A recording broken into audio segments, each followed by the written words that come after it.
Kahit wala pa po tayong 1K guys, pwede po tayong mag-live. Paano ba natin malalaman kung meron na ba tayong task? Hi guys, for today's video, paano nga ba natin malalaman kung meron tayong task dito sa pagla-live ng TikTok? Kahit wala pa po tayong 1K guys, pwede po tayong mag-live. Panood ko lang pala guys sa iba kung paano tayo karoon ng live option. Tatandaan ko guys, may pinasa akong doon, ID kang kailangan. Step by step naman din yun guys kung paano gawin. So ayan, ang isa din po tayong affiliate, kahit nagla-live po tayo, kung wala pong bumili okay lang, at least meron naman po tayong makukuha, na po pwedeng makukuha, ayan, task and rewards guys. Ay, sample vouchers yan guys na pwedeng makatulong din sa atin as affiliate. Meron po tayo ng item na for free. So ngayon guys, paano ba natin malalaman kung meron na ba tayong task na pwedeng gawin sa pagla-live? Ayan, keep on watching.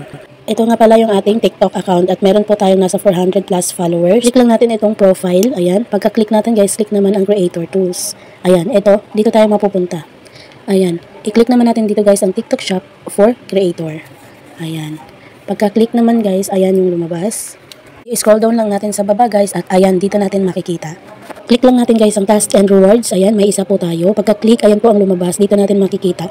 Ayan, pwede natin basahin din guys kung ano po yung mga nakasulat dyan. At meron din po tayong rules. Ayan, sana guys nakatulong. Thank you for watching.